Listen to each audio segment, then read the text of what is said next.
Cami, Yes. hey, Hello. how are you? How are you? Loving the I, positive energy right out of the gate. oh, that's how I roll. So it's good to see you. How's everything going, Greg? Good, good, doing good. How are you doing? I've been following your stories. Looks like you're getting out and about, going for a bike ride. Staying socially distant but still active.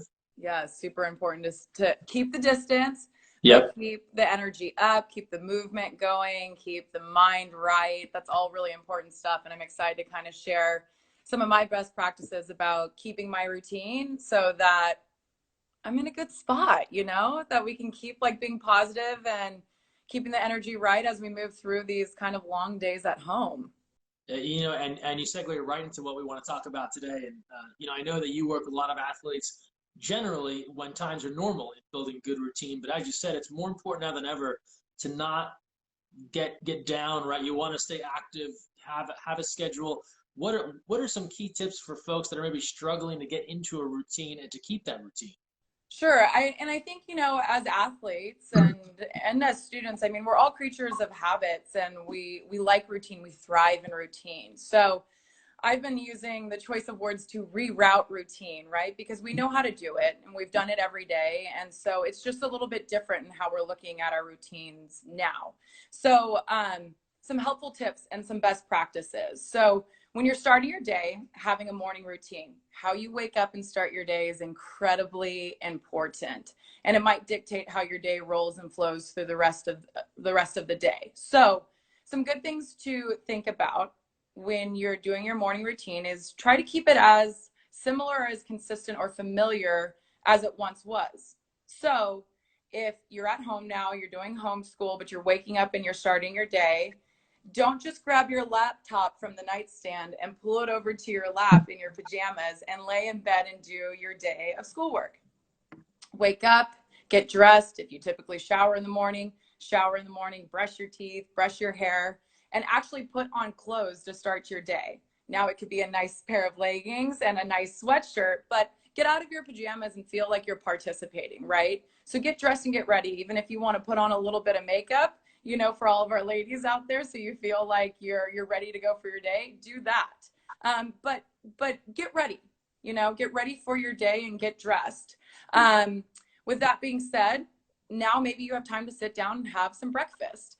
Think about the time that it typically takes you to commute to the classroom or commute to school and somehow integrate that into your morning routine. Whether it's now you can actually sit down, take your time at breakfast, maybe have a cup of tea, cup of coffee, have a conversation with mom or dad, whoever, brothers, sisters who are in the kitchen with you in the morning, and give yourself the time to actually wake up and actually arrive. You're used to having a 15, maybe 10, 20-minute drive to school, maybe even longer. Give yourself that time to actually wake up and get going so you don't feel like you are just getting out of bed and opening your laptop and starting your work for the day. Once you have that morning routine and you've started that and you feel awake and now you're ready and you're arriving and you're getting ready to start whatever the work is that you're doing. I know a lot of people are doing work at home or school at home, or even maybe you're not in that position, you're just on pause. Yeah. So maybe you're working on something that's meaningful to you. Choose a designated space to do this work. Again, let's try to get out of our bedrooms, let's try to get out of our beds and find a place that is inspiring to you, somewhere that doesn't have a lot of distractions but gives you energy, right? Whether it's your kitchen table, the island in the middle of the kitchen, maybe the living room, maybe you guys have a home office that's not being used by someone in your family, but designate a space that you want to do that work so that you can arrive into that space, bring your supplies, and have that as your zone. And again, it can be hard to be in the house all day. So to sit in your bedroom all day is not an ideal space to be. And it's going to be really hard to shut it down in the evening and use that place to sleep and relax. So if we can stay out of the bedroom as much as we can, that's the key there. So choose a designated space. As you go through your school work for the day, I'm sure that there's little breaks in between then. Think about how you're going to use your breaks. Step away from that designated space. Go get a snack, go get a glass of water, go outside. It's what I call a block walk. I do plenty of block walks where I just take a nice walk around the block. And a lot of times I'll call a friend, call my mom, Call someone that might shift up the energy and give me a little energy. It's what I call hijacking energy. Call someone and say, hey, how's it going? Right? To help kind of get the energy moving. Or just go outside and lay down on the grass. Laying on the grass is like really, really grounding and can be really nice if you're in the grind or feeling a little flat and lethargic because you've been inside all day. Hey, and Cam, let me just jump in here because Yeah. you've hit on a lot of good stuff, right? So I think for starters, right, and that you talk about waking up and getting into that routine and changing things. It sounds silly, and I think you know this from just being in a routine as an athlete too, but those little things weirdly gives you a sense of accomplishment, right? So even though it's as simple as, I was wearing sweats to bed and now I put on a different pair of pants, Yes. or I have breakfast, or I talk to somebody, that can kind of ground you a little bit and feel like, okay, I've done something, and now you can build momentum. Absolutely. And even if it's opening your blinds to your bedroom and opening your room up for the day or making your bed or, the space that you're designating for your work, make sure there's natural light there. Try to bring the outside in if you're going to be spending all day at home. We're pretty fortunate here in California that it's nice weather, but that's up in the air in a lot of different places. But you can always open up your windows and just kind of bring that outside in, right? So that's really important. And how you move about your space when you're taking your breaks. If you're working in the home office, then go sit in the living room and think about how much time you're spending on your screen. If you're looking at a laptop all day, maybe don't go on your phone in your break to look at Yeah. another screen because your eyeballs are going to melt out of your head. You don't want that to happen, right? Yeah. So yeah, I mean that kind of stuff is super important, and it seems little, but again, when you're operating within your four walls of your home, those little things are going to make you feel like you're having a day when you're so used to having so much stimulus, right? Like I drive here, I go here. There's so many transition points in our day that we got to start being creative in how we're making that for ourselves. So from your bedroom to the bathroom to the kitchen to your designated space, then moving out of that, where are you doing your home workouts? Maybe it's in your living room where the music can be full blast, if it's appropriate for that time. The garage, the backyard, maybe you have a pool at your house and you're working out on your deck near the water. So all these little things are really important. So a morning routine, having a designated space, workspace, taking breaks with either getting out, walking around the block, calling a friend, listening to music. You can generate your own energy. The right song at the right volume can do a lot of good. Have some movement, if you need to go ride a bike or even dribble a basketball down your sidewalk, anything that's simple that might kind of get that energy moving for you. Yeah. So yes. Sorry, just one other thought I had was, you think about a lot of people are back home, or they're around a lot of other people that they normally don't have to be around, right? So you have kids that are home from school, they're back with mom and dad, maybe they were away at college.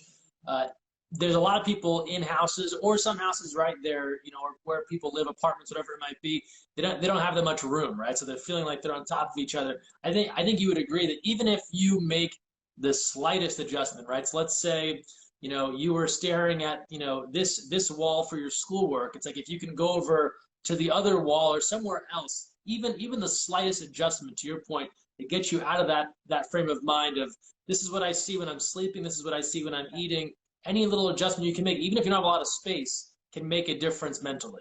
Absolutely. I mean, and even if it's from sitting in a desk chair to go sit on the couch or go sit on the floor, stretch your legs out, move your body a little bit. Anything that kind of adjusts your body a little bit in the position that you've been sitting is also helpful. But absolutely, it's almost like you got to think about your house, about being around town, like I'm going to head to the living room today, Yeah. I'm headed to the kitchen today, and this Yeah. is kind of how you're flowing through your day. Morning routine, designated space, having your daily movement. That is so huge. We're all, everyone who's listening right now, we're all athletes, and we need to be able to burn that energy in whatever way. So if you're fortunate enough to, have a space where you can move, there's so many great resources online. Many athletes are receiving workouts from coaches at this point. Tony and Maggie with 6'8" are posting workouts daily for water polo athletes to do, which is awesome. They're creative, they're fun, and move. We have to move, we have to sweat, and it's not you know, obviously fitness and maintaining is really important, but more so for the mental clarity and just kind of shifting that energy, because it's, you can start to become really lethargic when you're sitting around all day. It's hard to just not be out and about, and you start kind of feeling like, you know. So we gotta move. And if you're having a hard time getting motivated to do at-home workouts, start with something that's simple, whether it's a walk, whether it's a bike ride, something that might be a little bit more inspiring, you know, than saying like, okay, I gotta jam out an hour workout. Maybe that's hard, you know, for you to get going on. So doing something that's easy or fun or a little bit more approachable to you, start with 10 minutes, 5 minutes, and before you know it, like 45 minutes later, you're like running down the street rather than walking, and you're getting your work in. So daily movement is crucial for that mental clarity and staying sane during this time. Or maybe even FaceTime a friend in and work alongside of them. You know, So, you just mentioned a great thing about connecting with others, right? And you talked about how if you're not going to school, you're not going to places, that social interaction has been removed that you used to have with one of your best friends at school, right? Most people aren't able to be close to their good friends right now. I know this is something that you practice even in regular times, right? yes. But calling your friends, texting your friends, FaceTiming your friends, check in with people. Again, these things sound small, but it'll make you feel good. It'll make the other person feel good. Even if it's a simple 5 minute talk of, we're all in this together, right? So it could be as basic as, what are you eating for dinner? What are you Yeah. reading? Did you watch that show that we're watching? Anything that kind of keeps you and your friends, your teammates connected, I think it's going to make both sides feel good. Absolutely. And I think the word or the term that's being used is social distancing. Like, we're physically distancing. There's Yeah. no reason for us to social distance. Like, this is the time to really lean into social connection and reaching out and having the FaceTime calls, or driving by the house and honking, or riding your bike to the front yard. You know, these are the things that are important. So social distance is not the right term. It's got to be physical distance. Right now we can be social, and we need it more than ever, and it's super important. So yeah, having kind of those times to have those phone calls or those FaceTime calls. And again, do them while you're walking. You can walk and talk all you want, and the energy that you'll get from that and kind of the upliftness that you'll get from that is super awesome. And important. Get some sun, get out in the sun if you have it available, right? Is super important.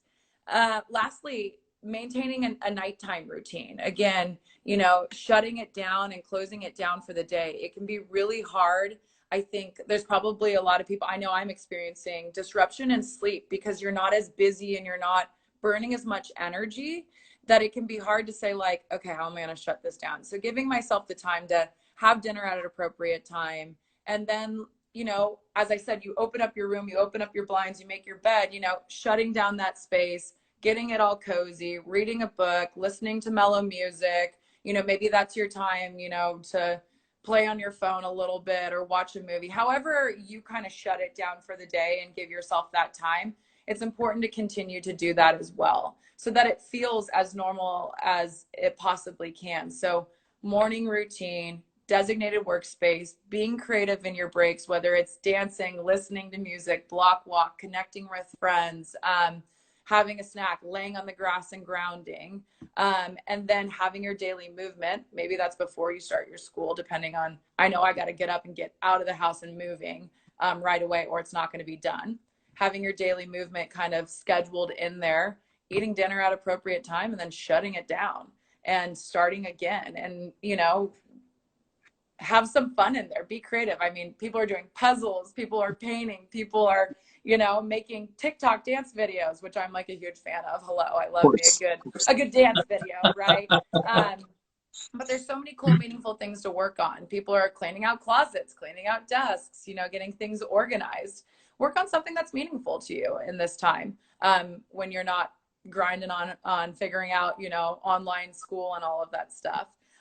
So yeah, these are things that have been really helpful. I've seen it shift for a lot of the athletes that I work for, and be helpful with that. Staying out of the room, you know, even though it's might be your only quiet space. And if your bedroom is your only space, sit on the floor. Get creative in how you're moving about your room. And and you know, how creative can I get? Can I stand with my laptop and put it on the top of my dresser? Can I sit on my floor and have my legs stretched out, you know, and try to get out of that bed so you're not feeling lethargic and like you're stuck. So hopefully that's helpful and give some of you guys who are at home feeling a little bit crazy and feeling a little bit off routine, some things to focus on, and try just one thing. I threw a lot of things out there, but just try Yeah. one thing and see how it kind of sets things in motion. Yeah, we're talking with Cami Craig, three-time Olympian for Team USA, and now, of course, does a lot of work mentoring athletes, and still involved in aquatics and water polo. We'll take some questions here. So if you have a question for Cami, she hit on a lot of things. Don't forget, we'll take pieces of this and share it in the coming days. This will also be available for the next 24 hours. If someone was maybe doing their online schooling now and couldn't see it, let them know about it. They can watch it. But one question that came in, Cami, from Yosemite Ramirez, which is a great handle, by the way. What are some tips to not lose stamina? You know, whether it's in your workouts while you're in this kind of quarantine phase, or just maybe it's even your schoolwork. Any tips you have there to kind of stay motivated? Yeah, I think just if you're having a hard time getting going, again, start small. Don't overwhelm yourself. Sometimes like an entire hour workout can feel overwhelming when you're not feeling motivated.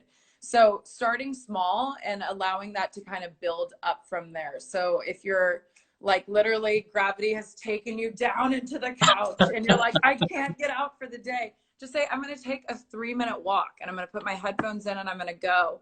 And before you know it, you know, you've kind of rolled that 3-minute walk into maybe a 40-minute walk. And again, let's not make things bigger or larger of a mountain than we need them to be right now. We have to be kind of kind to ourselves and gentle with ourselves and start small and let things kind of build up from there. And it just takes one little thing. Again, there's no reason to do a huge overhaul. So how do we just kind of do those little things that allow us to build upon them and say, you know, 3 minutes is okay for today. That's what I got for today. And then tomorrow hit it again, try again. So be kind to yourself, do the little things and see how it kind of builds up from there. It's hard to be away from your team. It's hard to be away from your friends. It's hard to be away from the people who motivate you. So, you know, either connect with them and again, start small and allow it to kind of build up from there. Getting some more good questions here coming in as we're talking. Kira asks, for when the season or whatever competition starts back up, what's your best advice on coping with competition anxiety? Yeah, so understand right now that the world is on a pause and we're all in this together. And I know that there's a sense of thinking like, I'm not doing enough, right? I'm not doing my workouts. I don't have a pool right now. I don't, you know, and that's okay. We're all in this together. And the way that our coaches and events and all of that stuff will adjust around where we're at with what we have, right? So like, you're not going to go in and go back straight into this high volume training. Like coaches will adjust from the time that we've had to take it off of this global pause, right? So understand that you are not alone in this, right? You're not alone at all. And so everyone's going to be starting off right where you're at. So when you get back into the pool, again, understand that there's going to be a process. You should expect that you're going to need some time to get back into the flow of things. You know, we've taken month periods off with the national team. And when you go back in, it takes some time to build up into those things again. So right now, do what you can to stay moving and mentally, you know, have that kind of mental clarity and work out and all those things. But by no means are you going to, you know, like maybe you'll be maintaining. You're probably not going to get better away from your team because those are the people that elevate you to get to your best. But right now it's just about staying sane and, you know, just doing the little things that allow you to feel human and understand that we're all in this together and we're all going to be starting from the same point. And you're just going to take it day by day from there. Talking here with Cami Craig, taking your questions now. Another good one here from Kira. And this maybe applies to this current circumstance when play resumes, or maybe it's just in regular times when there is no global issue going on. But she asks, what's your best advice on how to keep a stable head when dealing with teammates getting overly upset, frustrated, and then you feel yourself getting upset and frustrated? And maybe that has to do with relationships among teammates or play in the water. It probably covers a number of areas. Yeah, frustration, you know, I think first of all, remember you're too good to get frustrated. You know, frustration's hard. And when when you're frustrated, your mind becomes cluttered or clouded, right? And you can't think clearly, and it starts to take away from how you're performing, how you're moving through the pool. And it narrows your focus rather than being open and being able to move fluidly through the water. So I think one of the biggest things is positive self-talk and breathing through it. Understand that frustration is not directed straight towards you, but your teammate or your opponent is kind of dealing with their own thing right now, and you may be on that receiving end of those feelings and that frustration.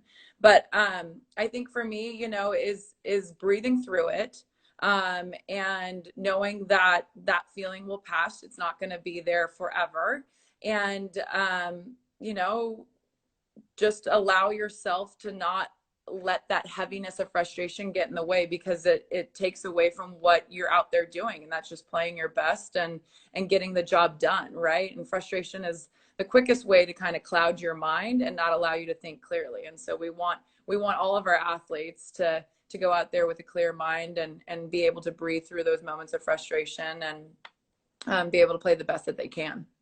That's really, really good advice from Cammie Craig here, who knows a thing or two about being on a team for a number of years. Our latest question is from Lulu, and this probably is a question that a lot of athletes are asking, and you talked about it a bit, getting concerned about falling behind. But Lulu asks, how do I stay fast for the pool without any place to swim?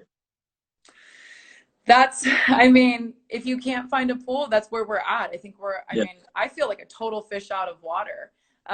But again, you know, if you can keep up your fitness level with either, you know, brisk walking or running, run walks. I'm big on that because I'm not a runner. So I'll do 2 minutes run, 1 minute walk. I'll do some sort of kind of like set with walking and running, kind of like a swim set. So I'm going to, you know, walk 2 minutes, you know, run 2 minutes, or maybe I'll do 5, 5, 4, 4, 3, 3, 2, 2, 1, 1. And that allows me to kind of take that on a little bit more. But if you can do some sort of cardio, that will be helpful in allowing, you know, you to kind of transition back into the pool and have some of that stamina, endurance still in there for you. And it's going to make you feel really good during this time as well. But again, unfortunately, we're all kind of on this global pause, and pools are not available to us. And that's okay, because they will be at some point. And we're all fit enough to be able to bounce back and get back into that pool and get back to where we were. We have a lot of your teammates chiming in here. We got Cammie and Cammie Craig talking to us now. Brenda Villa watching. Kaylee Gilchrist. I saw Maddie Musselman here. So Yes. they're all pumped to be checking in. Haley asking a question. That's a great question, Kelly. When do Cammie and I get to announce more water polo? We need some more games back on the schedule. That's for sure. I know. We're looking for more questions here for Cammie if you have them. I'll get to one more. This is, of course, a little bit more of a water polo question. Mark, our good friend Mark St. John from Vegas, checking in with a very water polo specific question. But what team did you always look forward to playing, and which team or defender always brought out your best? Ooh, great question. You know, every team we played, you want to bring it. But we had different rivalries for different reasons, you know, and I think the team that was always a hard day in the office for me was playing Australia. Sure. Australia, you know, they're big, they're strong. It was always like I knew before the game started I had to take my good breath before the game started, because it would be the last good breath that I would take for, you know, 4 quarters. Because it was just a lot of work. It was a lot of work to play against that team. So it brought the best, you know, out of me in the sense of just kind of that brute strength and battling head on.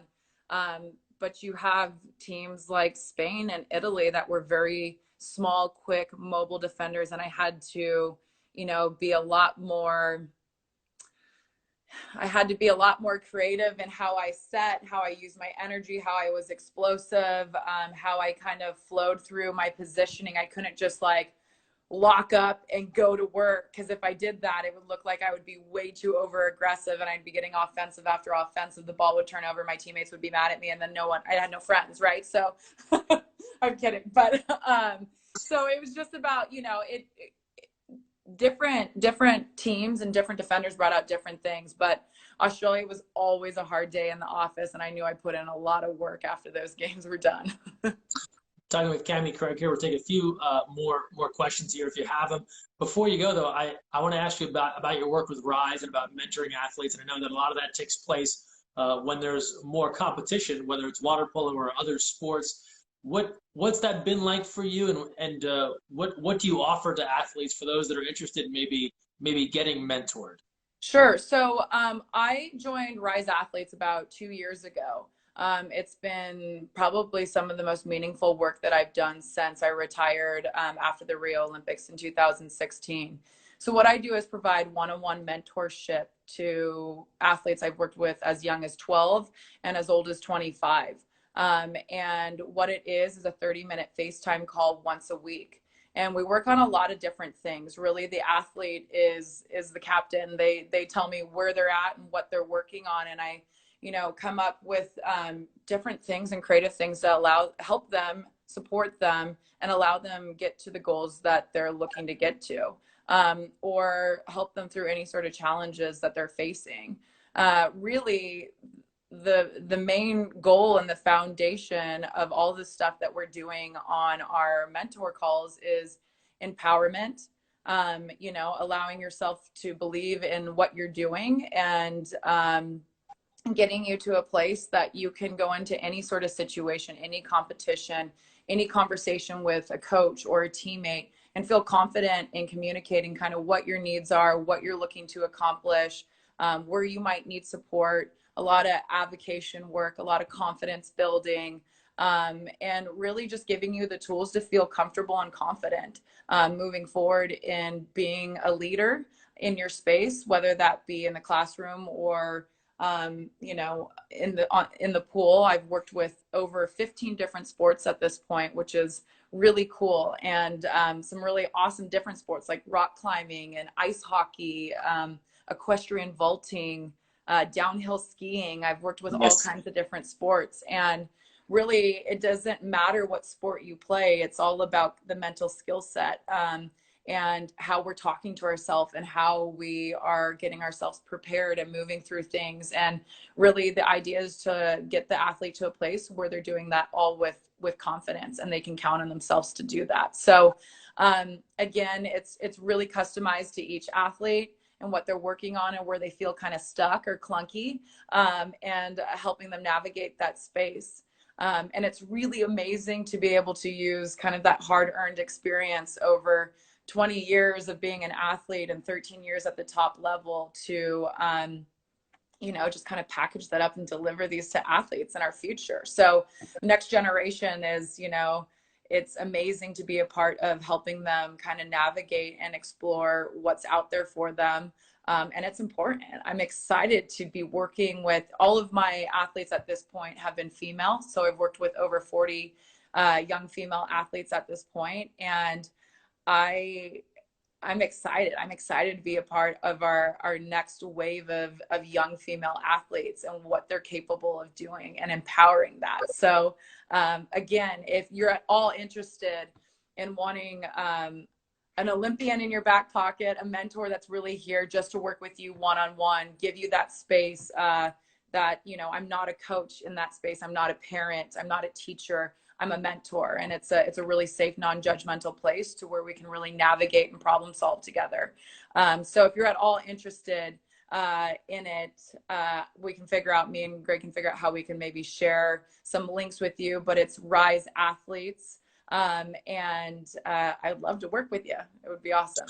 Yeah, well, as you mentioned that for USA Water Polo members, I know we're going to have some content where Cammie will share some more of her kind of thoughts and tips through that mentorship, and that'll be coming out in a couple of weeks, going to all USA Water Polo members during this time. And we'll make sure we share some information in that video on how people can contact you. And then I guess also you're at Cammie Craig USA on Instagram. If someone wants to follow you and shoot you a direct message, you could probably fill them in more on how to get involved. Yes, Um, absolutely. yeah.